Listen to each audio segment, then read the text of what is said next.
So ఆవిడ తలుచుకుంటే కేసులేస్తే కోర్టుల చుట్టూ తిరిగి నిలబడని కాపురం ఎలాగో నిలబడకపోగా ఎదురు కోర్టుల చుట్టూ తిరిగి ఫైనాన్షియల్‌గా చాలా వీక్. ఎదురు మీరిక్కడికి ఎందుకు వచ్చారు? నా భార్యని కాస్త మార్చి కౌన్సెలింగ్ ఇచ్చి మమ్మల్ని కలపండి అని. కలపండి అన్నప్పుడు ఇన్ని ఎలిగేషన్స్ వేయకూడదు. ఒకటి. 2 మమ్మల్ని మీరు ఒక బ్లాక్‌మెయిలింగ్ చేశారు.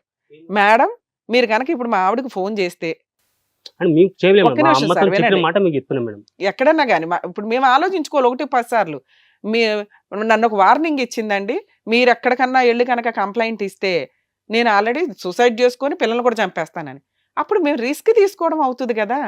మీ ఆవిడ కూడా అరే ఒక ఛాన్స్ ఇద్దాం. మా ఆయన తాగుబోతు, అనుమానస్తుడు, ఏ పని చెయ్యడు, వేస్ట్ ఫెలో కాస్త మార్చండి. మారిస్తే నేను ఇంకో ఛాన్స్ ఇస్తాను. ఆయన మారేదాకా ఒక 6 నెలలు బయట తిరగనివ్వండి. మా వాల్యూ తెలుస్తదని ఆవిడ అనుకుంటే బెటరే మాట్లాడొచ్చు మేము డేర్ స్టెప్ వేసి. అలాంటిది మీరు మమ్మల్ని భయపెట్టారు. ఇప్పుడు ఆవిడ నిజంగా ఒకసారి సూసైడ్ అటెంప్ట్ చేసింది ఇన్ని టాబ్లెట్లు మిక్సీ చేసుకొని. ఇప్పుడు అట్లా చేస్తే రిస్క్ ఎవరు తీసుకుంటారు? ఇప్పుడు చెప్పండి మాట్లాడమంటారా? రిస్క్ మీరు తీసుకుంటారా? రిస్క్ అనట్లేదు మేడం. అంటే మా అమ్మతో చెప్పిన మాట, మా అమ్మ నాకు చెప్పిన మాట మేడం. సార్ మీ ఆవిడ ఎలాంటిదో మాకు తెలీదు. మీకు బాగా తెలుసు. అవును. మేము ఇక్కడ మీరు మమ్మల్ని నమ్ముకొని వచ్చినప్పుడు మేము ప్రాబ్లమ్ సాల్వ్ చేయడానికే 100% చూస్తాం. ఇప్పుడు మీ ఆవిడకి మేము కాల్ చేస్తాము. ఆవిడ లేదండి మా ఆయన ఇట్లా అంటే లేదమ్మా ఒకసారి రండి కౌన్సిలింగ్ ఇద్దాం ఇద్దరికి నీకు నచ్చినట్టు మీ ఆయన్ని మారుస్తాం. మీ ఆయనే ఓకే. మారడానికి వచ్చాడు. ఇలా మాట్లాడండి మేడం. ఇలా మాట్లాడండి. నేను అదే అలాగే అంటున్నా. మాట్లాడతాం. ఓకే. ఒకవేళ అది రివర్స్ అయితే ఏంటి పరిస్థితి? మీరు ఒక మాట చెప్పారు మాకు. పిల్లల్ని చంపేస్తానందండి అని. ఇంటికెళ్ళి నాకు అలాంటి జరిగితే ఎవడు తీసుకుంటాడు లీగాలిటీ? మమ్మల్ని నమ్ముకొని వచ్చిన వాళ్ళకి ఒక స్టేజ్ వాళ్ళ వాయిస్ రేస్ చేయడానికి ఒక అవకాశం కల్పిస్తున్నాం. మీ బాధను ఎక్స్‌ప్రెస్ చేసుకోవడానికి. లీగల్‌గా మేమేం చేయగలం? కలపడానికి ఎంత ఛాన్స్ ఉందో మా వంతు ప్రయత్నం మేము చేస్తాం. ఇది సక్సెస్ అయినా, ఫెయిల్ అయినా ప్రయత్నాలు. అట్‌లీస్ట్ ప్రయత్నం కింద లెక్క. మీరు ఇందులో ఒక క్రైమ్‌ని ఇన్వాల్వ్ చేశారు. ఆవిడ సూసైడ్ అటెంప్ట్ చేసుకొని మళ్ళీ పిల్లల్ని చంపేస్తానందండి అని. అది ఎంతవరకు రిస్క్ తీసుకోవాలనేది మేము కొంచెం ఆలోచించాలి సార్. ఆలోచించి చెప్తాం. మీరు కొంచెం వెయిట్ చేయండి. హలో! హలో వనజ గారమ్మా మాట్లాడేది? వనజనే మేడం. అమ్మ జీవితమే ఒక చదరంగం హిట్ టీవీ ప్రోగ్రామ్ నుంచి మాట్లాడుతున్నానమ్మా. అడ్వకేట్ రమ్య అని. చెప్పండి మేడం. మేడం రమేష్ గారని ఇక్కడికి వచ్చారు. వైఫ్‌తో డిస్ప్యూట్ ఉంది సంతోష్ గారితో అని. మేడం కూడా ట్రై చేసాం సంతోష్ గారికి. ఫోను బిజీ వస్తుంది. కలవలేదు.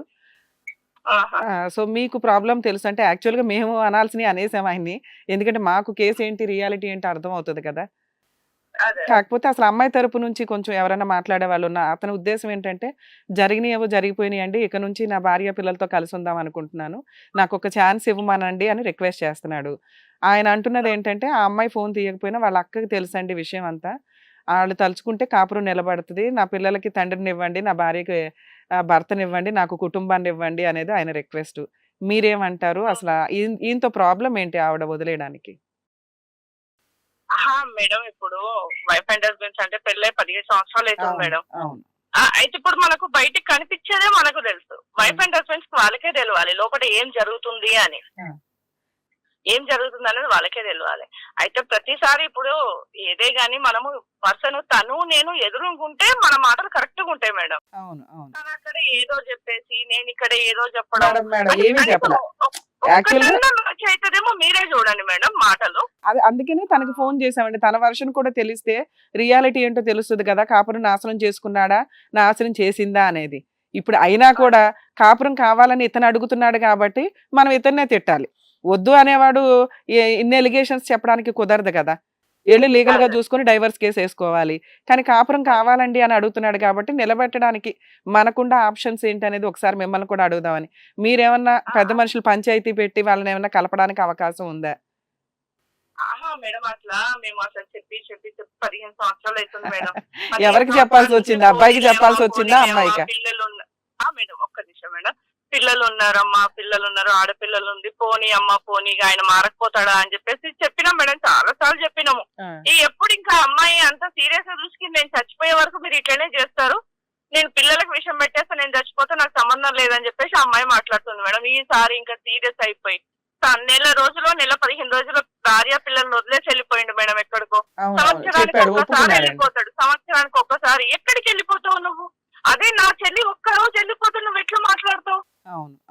మేడం ఆడవాళ్ళం అయ్యి ఉండి ఒక ఆఫీస్కి వెళ్ళి ఒక అరగంట లేట్ వస్తేనే నువ్వు ఎవరితో మాట్లాడుతున్నావు ఏం సంగతి అని అడిగే మనిషి ఆయన.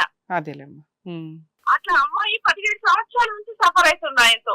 అయినా మేము వైశాస్ మేడం కోమటోళ్ళము, మా దాంట్లో ఇట్లా విడాకులు ఇవ్వడం విడిపోవడం ఇట్లాంటిది మంచిగా అనిపించదు. మా సూపర్. మమ్మీ వాళ్ళు పోని బిడ్డ అన్నాలు గుట్లా ఎక్కిరించినట్టు ఉంటది చేస్తది, ఆయన మారకపోతాడా అందరి మీదే చెప్పినాం మేడం. ఏం మారాలి వనజ గారు, మనం మారుద్దాం. ఊరుకుంది. వనజ గారు మీరు ఒక్క నిమిషం అమ్మ. వనజ గారు మేడం, మా అత్తయ్య వాళ్ళతో మాట్లాడండి, ఒక్కసారి వాళ్ళ అమ్మతో మాట్లాడండి, వాళ్ళ నాన్నతో మాట్లాడండి. ఎవరు తప్పమ్మా, నీ కొడుకుదా కోడలుదా అని వాళ్ళని అడగండి, వాళ్ళే చెప్తారు మీకు అన్ని కరెక్ట్ గా. సూపర్ వనజ గారు, చాలా పర్ఫెక్ట్ మాటలు మాట్లాడారు. ఇప్పటిదాకా షోలో మేము అయ్యే మాట్లాడాం. ఎందుకు అంటే మాకున్న సీనియారిటీకి అర్థం అవుతుంది కదా ఎవరేంటి అని. మీరు ఇప్పుడు ఫోన్లో ఏం చెప్పారో మీరు ఎపిసోడ్ రిలీజ్ అయినాక చూడండి, ఆయనకి అదే గడ్డి పెట్టాం మేము. కాకపోతే ఇక్కడ కూర్చోబెట్టి ఆవిడకి నమ్మకం కలిగించే వాళ్ళు కావాలి. ఆవిడకి ఇంతో ప్రాబ్లం ఉంది. ఏం ప్రాబ్లం? విపరీతమైన అనుమానం. ఆ అనుమానం ఉన్న వ్యక్తిని కొంత ట్రీట్మెంట్ ఇప్పించి కాస్త మార్చితే కనుక పిల్లలకి తండ్రిని, ఆవిడకు మంచి భర్తని ఇవ్వచ్చు. ఎందుకంటే 17 ఇయర్స్ మ్యారిటల్ రిలేషన్లో మీరు ఒక మంచి మాట అన్నారు, మా కులంలో విడాకులే లేవండి, మేము అలా ఇవ్వము. ఇంత హింసించి అనుమానిస్తున్న వ్యక్తిని మన కర్మ ఇప్పుడు ఒక్కటి అనుకుంటాం మేడం, మా దాంట్లో మా అమ్మ నాన్న నేర్పించింది మాకు ఒకటి, మనం తప్పు చేయము, పుట్టింది ఆ ఇంటి నుంచి పుట్టుకొచ్చినాము, ఈ ఇంట్లో ఉన్నాము, కానీ మనం చాలా మీద కష్టపడతాం, ఇంకో గంట ఎక్కువ కష్టపడతాం, తప్పుడు పని చేసే క్యారెక్టర్స్ మావి కాదు, కానీ ఇంకో గంట ఎక్కువ కష్టపడతాం, ఇంకో గంట ఎక్కువ చేస్తాం. కానీ ఈయన అన్ని అప్పులు చేయడము, అమ్మాయి నెత్తి మీద పడేయడము, ఎప్పుడు మాట్లాడటం, వాళ్ళతో లింకులు పెట్టడము, ఆ పిల్ల ఎన్ని రోజులు భరిస్తుంది మేడం? ఆడపిల్ల ఉంది, ఆడపిల్లకు కూడా వాళ్ళ నాన్న మీద ప్రేమ లేదు అంటే ఏమంటావు ఇంకా? అవును కాదమ్మా మేడం, ఒకసారి కూర్చోబెట్టి ఇప్పుడు ఇతనికి మనం ట్రీట్మెంట్ ఇప్పిద్దాం. అప్పులు నెత్తి మీద పడేస్తాడు, ఇంట్లో ఉన్న ప్రతి ఒక్కటి తీసుకెళ్లిపోయి అమ్మేసుకుంటాడు, ఎవరు మాట్లాడుతూ వాళ్ళతో లింకులు. ఒక్క మనిషితో ఇలా కరెక్ట్ అని చెప్పియండి మేడం మీరు, ఒక్క మనిషితో, సొంత వాళ్ళ అమ్మతో, వాళ్ళ చుట్టాలతో మేమొద్దు, మేమందరం బయట వాళ్ళం, వాళ్ళ అమ్మ నాన్నతో, వాళ్ళ సొంత తోడపుట్టిన అన్నదమ్ములతో చెప్పేయండి, ఆయన మంచోడా చెడ్డోడు మీరే చెప్పండి. అసలు మేమే చెప్పేసాం, ఇంకా వాళ్ళని అడగాల్సిన అవసరం లేదు. మీరు షో చూస్తే మీకు అర్థమయ్యేది. మేడం ఒక్క రిక్వెస్ట్, ఇప్పుడు అతను పలానా టైపు వ్యక్తి, ఏది విపరీతమైన అనుమానం, రెస్పాన్సిబిలిటీ తక్కువ, ఫైనాన్షియల్ గా సంపాదించాడు, ఈ 3 మేము మాట్లాడిన విషయాలు. ఇతన్ని మార్చడానికి మా షో తరపున మేడం ఒక్క నిమిషం, టాలెంట్ ఉంది, నిలబెట్టాడు, పోగొట్టేస్తాడు, ఒకరికి హెల్ప్ చేయాలి అంటే ఎంత దూరమైనా పోతాడు హెల్ప్ చేయడానికి. అలాంటి విషయంలో ఆయనతో గొప్పలే లేరు, మేము ఒప్పుకుంటాం ఈ విషయంలో ఆయనను. అట్లాంటిది నిమిషంలో ఆ విలువ పోగొట్టేసుకుంటాడు, నిమిషంలో మమ్మల్ని కూడా చెడ్డమని చేసేస్తాడు. అదే పంచపక్ష పరమాణాలు రెడీ చేసి అందులో ఉమ్మేస్తాడు. అది మేడం ఆయన క్యారెక్టరే అది. అట్లాంటి వాడితో నేను ఎట్లా బ్రతకాలి అంటది. మా ఇంటికి సొంత అన్న తమ్ముల ఇంటికి రమ్మన్నా, మా ఇంటికి రమ్మన్నా నువ్వే రానియకుండా దేవుడి పటాలను నెత్తి మీద పెట్టి చేసి మా ఇంట్లోకి పోవద్దు, నీ అన్నదమ్ముల దగ్గర పోవద్దు, అమ్మతో మాట్లాడద్దు, అక్క చెల్లెలతో మాట్లాడద్దు, ఇలాంటి ఎవరైనా చేస్తారా మేడం? మేడం ఇది ఇప్పటిదాకా మీరంతా కుటుంబ సభ్యులు మాట్లాడుకున్నారు, కౌన్సిలింగ్ ఇచ్చారు. ఇప్పుడు మేము మాట్లాడి కౌన్సిలింగ్ ఇస్తాం. ఆ అమ్మాయి ఏమన్నా ఒక ఛాన్స్ ఇస్తుందా? అందరం కూర్చొని ఒకసారి ఈయనకి ఎంత గడ్డి పెట్టాలో పెడదాం, కనీసం ఆ మార్పు కోసం వెయిట్ చేస్తుంది కదా, ఆ మార్పు ఇదే అనుకుందాం, కౌన్సిలింగ్ ఇప్పిద్దాం, ట్రీట్మెంట్ ఇప్పిద్దాం. కూడా మంచిగా ఉండాలని మేము కూడా కోరుకుంటాం. ఇద్దరు పిల్లలు ఉన్నారు, వాళ్ళ భవిష్యత్తు కూడా మేము ఆలోచిస్తాము. అట్లాంటప్పుడు మా చెల్లి ఒపీనియనే మా ఒపీనియన్ అన్నాము, ఆ అమ్మాయి కూడా నచ్చి చెప్తున్నాం, చూడమ్మా ఒక ఛాన్స్ అంటే ఒక ఛాన్స్ ఇస్తా, నేను రానిస్తా, రేపైనా మళ్ళీ మన నాటకాలు చేసి. అదే మేము మా షో తరపు నుంచి అతనికి కరెక్ట్ గా కౌన్సిలింగ్ ఇచ్చి ఆ హామీలు అవి చూద్దాం. మీరు పెద్ద మనుషుల దగ్గర ఒక మీటింగ్ పెట్టినా పర్వాలా, లేదండి మేము ఒకసారి పంపిస్తాం మీరే కౌన్సిలింగ్ ఇవ్వండి అన్నా కూడా మేము కౌన్సిలింగ్ ఇచ్చి ఆ హామీలకు ఒక లాస్ట్ ఛాన్స్ గా మా హిట్ టీవీ రిస్క్ తీసుకోవడానికి రెడీగా ఉంది మేడం. మీరు ఒకసారి సంతోషితో కూడా మాట్లాడి మాకు ఏ విషయం చెప్పండి. మేడం ఒక్క నిమిషం. అలాగే నేను ఇప్పుడు బాబుకు 10th ఎగ్జామ్స్ మేడం, రేపు 18th నుంచి. అబ్బాయి ఎగ్జామ్స్ అయిపోయే వరకు నన్ను డిస్టర్బ్ చేయకుండా అత్తయ్య, పిల్లలు మా ఎగ్జామ్స్ అయిపోయినాక మాట్లాడతా అని చెప్పన్నదంట చెల్లె. అయితే ఇప్పుడు ఏంటంటే చెల్లెతో ఒక్కసారి అత్తమ్మ వాళ్ళతో మాట్లాడమనండి. అలాగేనండి. మీరు కూడా ఆ ఎగ్జామ్స్ అయినాకే సిట్టింగ్, ఒక్క నిమిషం అమ్మ వనజ గారు, ఆ ఎగ్జామ్స్ అయినాకే సిట్టింగ్ కూర్చోండి. మా తరపు నుంచి ఏ హెల్ప్ కావాలన్నా అతనికి ఏం చేయమంటే అది చేయడానికి మేము రెడీగా ఉన్నాం. సరేనా? ఒకసారి సార్ కూడా మాట్లాడతారు, చూడండి. Hello, good morning. ఏం లేదమ్మా, ఒకసారి మీరు ఆమెను తీసుకొచ్చి కౌన్సిలింగ్ చేపిస్తే బెటర్. ఈయన మేము చెప్పింది అదే, కౌన్సిలింగే కావాలి. అంటే ఈయన కూడా అంత ఇప్పుడు ఇదే అనుమానాలే ఉన్నాయి కానీ వద్దు నాకు అనే పరిస్థితి ఎప్పుడు లేకుండా కదా, అప్పుడు ఇప్పుడు కూడా ఈ పిచ్చి సార్, ఇప్పుడు మాటలు పిచ్చి ఇదే పనులు. గాని ఆయనకు ఇప్పుడు బయట ఉండే వరకు బయట ఉంటుండు కాబట్టి ఆయనకు అట్లా మాట్లాడుతున్నాడు. ఆ, ఓకే, మేము ఒప్పుకుంటాం. ఒక్కసారి వాళ్ళు వీళ్ళు అందరు కూర్చొని మాట్లాడండి. ఆయన ఇష్టము, ఆమె ఇష్టం సార్. మనం ఏమో సార్ లేదు మాట్లాడాలి. లేదమ్మా, మనకు అట్లా కాదు. అసలు పాయింట్ అది కాదు. మీరు మాట్లాడిన ఆల్రెడీ మీరు 4 సార్లు పంచాయతీ పెట్టారు కదా. పంచాయతీ కాదు పాయింట్. ఇప్పుడు ఏంటంటే కొంచెం కౌన్సిలింగ్ కావాలి. ఎవరైనా కానీ సైకలాజికల్గా కౌన్సిలింగ్ కావాలి. ఎవరికైనా కావాలి వాళ్ళ సమాజంలో. సో కొంచెం కౌన్సిలింగ్ తీసుకొని బుద్ధిగా ఉంటేనే అవుతుంది. ఎందుకంటే పిల్లలు పెద్దోళ్ళు అయిపోయినారు, వాళ్ళు చదువుకోవాలి. ఈ ఒక్కళ్ళతోని కాదు, ఆ పిల్ల ఒక్కతే కూడా చేయలేదు. ఈయన కాదని వెళ్ళిపోయినా ఈయన కూడా ఉంటా అంటున్నాడు కాబట్టి ఇద్దరు కలిసి శుభ్రంగా పిల్లల్ని పెట్టుకుంటే, ఇద్దరు మంచి పిల్లలు పెద్దగా అయిపోయినారు, వాళ్ళని చూసుకోవాలి అదే కదా. సార్, ఇప్పుడు బాబు 10th చదువుతున్నాడు. బాబుకి హ్యాండ్ లేదు, రైట్ హ్యాండ్ లేదు, హ్యాండిక్యాప్. అయ్యో. ఆయనకి ఏమన్నా కొంచెమన్నా రెస్పాన్సిబిలిటీస్ ఉన్నాయా సార్? ఇప్పుడు ఎట్లా బ్రతుకుతున్నారు సార్ పిల్లలు, ఎట్లా ఉంటున్నారు సార్ పిల్లలకు? ఎట్లా ఇప్పుడు ప్రతిసారి అనిపిస్తుంది కదా సార్ వాళ్ళకు కూడా, మేము ఎందుకు ఇట్లున్నాము, మా నాన్న ఎందుకు ఇట్లా మమ్మల్ని వదిలేసి వెళ్ళిపోతుంటాడు అని చెప్పి. చిన్న పిల్లలా సార్ వాళ్ళు. అమ్మాయి ఇప్పుడు 10th సార్, అబ్బాయి 10th ఎగ్జామ్ రాస్తున్నాడు. అయ్యో, అదే అందుకే వాళ్ళకి అబ్బాయికి హ్యాండ్ లేదు సార్, రైట్ హ్యాండ్ లేదు సార్. ఆయనకి ఏమన్నా సెన్స్ ఉందా సార్? అంటే ఏదే కానీ ఇప్పుడు నేను తొవ్వి పాదయన్ని చెప్పడం తప్పు సార్. పిల్లోడికి హాస్పిటల్లో ఉండి చెల్లిపోతే కూడా హాస్పిటల్లో ఎన్ని సఫర్ అయిందో చెల్లి 2 నెలలు. అదే ఒకసారి కూర్చుండబెడితే అంటే ఇప్పుడు ఇవన్నీ పంచాయతీలు టీవీలో సెటిల్ అయ్యే కాదు. ఒకసారి కూర్చుండబెట్టి చేస్తే, కౌన్సిలింగ్ చేస్తే బెటర్ అని నా ఫీల్. 2-3 సెషన్లు వెళ్ళిపోతే అయిపోతుంది, సెట్ అవుతారేమో కొంచెం అని. ప్రయత్నం అయితే చేయాలి కదమ్మా. అదే వాళ్ళని మాట్లాడమని సార్ చెల్లెతోటి. ఆమె ఎట్లా అంటే అట్లా మేము చెప్పేది మేము చెప్తాం, చూడమా ఒక ఛాన్స్ ఇవ్వు, అంటే మాట్లాడమని మళ్ళీ చెప్తాము. చెల్లెతో మాట్లాడేదంటే మీరే మాట్లాడాలి. ఒకసారి మళ్ళీ మా రమ్య మేడం ఎప్పుడు నాకు కాంటాక్ట్ చేస్తారు. ఇట్లా టీవీ షోల్లో కాదు, పర్సనల్గా మాట్లాడుకొని పర్సనల్గా చేద్దాం అది. సార్ ఒక నిమిషం సార్, మా హస్బెండ్ మాట్లాడతారట. యా. సార్ నమస్కారం సార్. నమస్తే అమ్మా, చెప్పమ్మా. ఏం లేదు సార్, మేమైనా ఇప్పుడు ఎవరమైనా ఒకటే అనుకుంటాం సార్. ఒక ఫ్యామిలీని నిలబెట్టాలి అన్న ఉద్దేశం సార్. మా ఉద్దేశం కూడా అదే. పాపం అమ్మాయికి సపోర్ట్ చేశాము. అబ్బాయి కూడా నేను సిన్సియర్ గా చెప్పాను, అమ్మ ఇది కాదు నాన్న, ఇట్లా చేయాలి. నేను అతని బ్రదర్ అవుతాను. ఓకే. మనం కూడా ఓకే, ఇప్పుడు జరుగుతాయి ప్రతి ఒక్కరు. మనం ఏమంటాము, అతని జారినా మనం ఇట్లా కాదమ్మా ఉండాలి, ఇంతసేపు మనం కలుపుకొని పోవాలి అని చెప్పి అంటూ ఉన్నాము. ఇప్పటి వరకు కూడా నెట్టుకొచ్చాము. ఈసారి అమ్మాయి కొంచెం చాలా సీరియస్ గా తీసుకుంటుంది. అదే బాధగా ఉంది మాకు కూడా. అదే అంటే ఇప్పుడు ఇప్పుడు ఉంటా అంటుండే కదా. ఓసారి కొంచెం 2 సెషన్స్ కౌన్సిలింగ్ చేసుకుంటే బెటర్ అవుతుంది. ఒకసారి మాట్లాడి చేస్తే పోతుంది. ఒకసారి ఆ పిల్లని కూడా తీసుకొస్తే ఇద్దరు కూర్చుంటే మాట్లాడితే ఫేస్ టు ఫేస్ ఉంటే కౌన్సిలింగ్ ఈజీగా ఉంటుంది కదా, అది బెటర్ అవుతుంది. ఇట్లా మనం పంచాయతీ పెట్టి చేస్తుడు కాకుండా సెపరేట్ గా మేడం దగ్గర అదే వాళ్ళిద్దరి మధ్య. అవునవును, డెఫినెట్ గా అంతే కదా. ఎంతసేపు మనం చెప్తాము వాళ్ళు మంచిగా ఉండాలి అనే చెప్తాం తప్పించి మనము ఎవరు చెడు కోరుకోము 99%. వెరీ గుడ్, కరెక్ట్, అట్లనే ఉండాలి. ఎందుకంటే ఒక దారం అతుకు పెడితేనే దారం మాల చేస్తాం కానీ మనం చెప్తే ఏది చేయలేము సార్. ఆ పిల్లోడు ఎగ్జామ్స్ అయిపోయినాక ఒకసారి మీరు కాంటాక్ట్ లోకి వస్తే వాళ్ళిద్దరిని వైఫ్ అండ్ హస్బెండ్ కూర్చుండబెట్టి మేడం మాట్లాడతారు, కౌన్సిలింగ్ ఇస్తారు. చూసి కొంచెం చేసుకుంటే, ఎందుకంటే పిల్లలు పెద్దోళ్ళు అవుతున్నారు కదా, జాగ్రత్తగా ఉండాలి. ఇప్పుడు వాళ్ళకి చదువు కావాలి, పైసలు. అంటే ఇప్పుడు ఇక్కడ మాట్లాడుతున్నంత మట్టుకైతే మేము అనేది మేము చెప్పినాము. ఆయన కూడా ఆలోచిస్తున్నాడు, పిల్లలు కావాలండి, ఉండాలండి, పిల్లలు ఎంబడే ఉంటానండి అంటుండు. చూద్దాం మనం లాస్ట్ ప్రయత్నం అయితే చేస్తే తప్పులేదు కదా. రైట్, చెప్దాం, అట్లా చెప్తాం. మీరు కూడా ఆమెతో మాట్లాడండి. సరే, పిల్లని ఎగ్జామ్ అయినాక పిల్లతో వైఫ్తో మాట్లాడితే టైం పెట్టుకొని చేసుకోవచ్చు మనం. Right, thank you. పిల్లని ఎగ్జామ్స్ అంటే కదబ్బా, ఎగ్జామ్స్ అయిపోయినాక ఎగ్జామ్స్ అప్పుడు డిస్టర్బెన్స్ ఎందుకు? ఎగ్జామ్స్ అయిపోయినాక ఒకసారి ఎగ్జామ్స్ ఉన్నా సార్. ఇప్పుడు అబ్బాయిని అయితే పిల్లల్ని అయితే పిలవం కదా సార్. పిల్లలు డిస్టర్బ్ చేయదు కదా సార్. నువ్వు చేయాల్సిన పని చేసి పడేసావు ఇప్పటిదాకా. ఇక్కడికి వచ్చి చిటికలో ప్రాబ్లం సాల్వ్ అవ్వాలా? ఇదేమన్నా ఇవాళ రోజు ప్రోగ్రామా? ఇవాళ ప్రాబ్లమా? కాదుగా, 17 ఏళ్ల ప్రాబ్లం. ఒక అమ్మాయి ఎంత సఫర్ అయింది అనేది వాళ్ళ అక్క చెప్తుంది.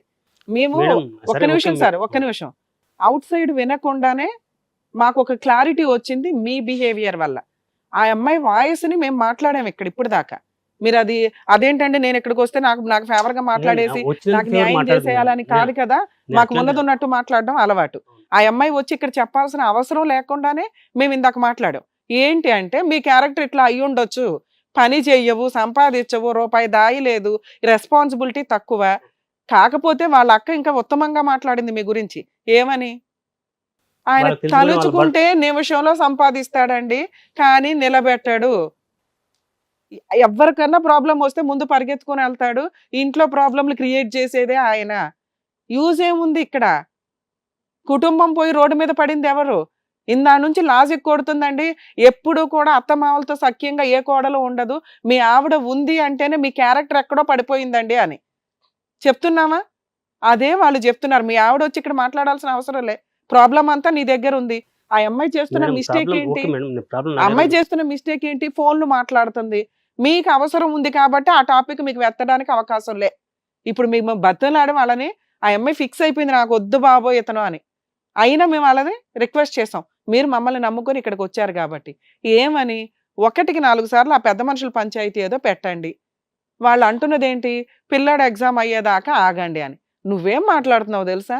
ఆ గోంగూర ఎగ్జామ్ ఏముందండి, పిల్లోడు ఎగ్జామ్కి పిల్లోడు వచ్చి మాట్లాడ్డా కదా అంటే ఆ అమ్మాయికి మెంటల్ టెన్షన్ కరెక్ట్గా ఉండాలి కదా. పిల్లలు ఎగ్జామ్ 10th క్లాస్ ఎగ్జామ్స్ అంటే ఎంత టెన్షన్, అందులోనూ పిల్లోడు ఆల్రెడీ ప్రాబ్లం ఉందంట. అలాంటి పిల్లోడిని ఆ ప్రాబ్లం చూసుకోవాల్సిన కూడా మేడం, ఆ పరిస్థితి. ప్రాబ్లం కూడా వీళ్ళ అమ్మ వాళ్ళు ఇల్లు కట్టుకున్నారు మేడం. మీకు కాపురం కావాలి అంటే ఇంత మాట కూడా అమ్మాయి గురించి మాట్లాడడానికి అర్హత లేదు. అలా అనుకుంటేనే మీరు పంచాయతీకి వెళ్ళండి. అక్కడ ఫెయిల్ అయితే మళ్ళీ మమ్మల్ని కాంటాక్ట్ చేయండి, మేము ఈసారి ఆ అమ్మాయిని పిలిపించి మాట్లాడతాం. అప్పుడు మీరు ఆ పాటికి మారిపోయి ఉండాలి. ఏదైనా పని చేసుకొని రెస్పాన్సిబుల్గా, ఇదిగోండి మేడం నేను 50,000 సంపాదించాను ఈ 2 నెలల్లో, ఈ 20,000 సంపాదించాను అని మీరు చూపిస్తేనే మేము మాట్లాడతాం. 2, ఈ అనుమానం ఇక నుంచి నేను పడనండి, అది నిజమైనా నేను అనుమానించను, అది నిజమైనా నేను పట్టించుకోను అనుకుంటేనే మా గుమ్మం ఎక్కండి. 3, ఇక నుంచి ఆ రెస్పాన్సిబిలిటీస్ ఏవైతే ఉంటాయో ఇంటి బాధ్యతలు మీరు కూడా తీసుకుంటాను. వాళ్ళు కొత్తగా ఒక పాయింట్ చెప్పారు, ఈయన ఆల్రెడీ అప్పులు చేసేసి అవి తీసుకొచ్చి ఇంట్లో బట్టి ఇంట్లో సామాను పట్టుకుపోతాడండి అని. అది లేకుండా ఉంటానండి అని మీరు హామీలు ఇస్తేనే ఇంకొకసారి మాకు కాంటాక్ట్ అవ్వండి. ఈలోపు పిల్లోడు ఎగ్జామ్ అవనివ్వండి. మీరు ఆ మాత్రం టైం ఇవ్వకపోతే ఈ ప్రాబ్లం ఇంకెక్కడా కూడా సాల్వ్ అవ్వదు. అర్థమవుతుందా? ఈ 3 చేంజెస్ మీరు చేసి పెట్టాలి. ఏది జాబ్ చేసుకుంటూ ఇన్కమ్ మాకు చూపించాలి కొంత. ఇక నుంచి అనుమానించనండి. ఒకవేళ ఆ అమ్మాయి నిజమైతే మీరు ఆ అమ్మాయికి కూడా కౌన్సిలింగ్ ఇవ్వండి. నేను మాట్లాడకుండా కోరుకున్నది నేను మీ తరపు నుంచి మీరు చేస్తే ఆవిడ తరపు నుంచి ఏం చేయాలో మేము చూసుకుంటాం. ఓకే అర్థమవుతుందా? ఓకే. సరే, క్షేమంగా వెళ్ళండి. సరే, ఈ ఇష్యూలో నాకు అర్థమైనంత వరకు ఏంటంటే అబ్బాయి ఇర్రెస్పాన్సిబిలిటీ ఎక్కువ, ఫైనాన్షియల్గా కాస్త ఎక్కువ జాబ్ చేయట్లేదు. నెక్స్ట్ పట్టించుకునే విధానం అనేది కాస్త తక్కువగానే ఉంది. విపరీతమైన అనుమానం ఏదైతే వాళ్ళ అక్క చెప్తుందో అవి.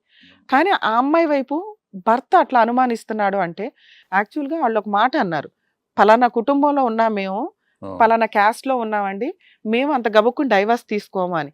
అలా అన్నప్పుడు జీవితకాలం భర్తతో కలిసి ఉండాలి అనుకుంటే భర్తకు కాస్త రెస్పాన్సిబిలిటీగా ఉండాలి.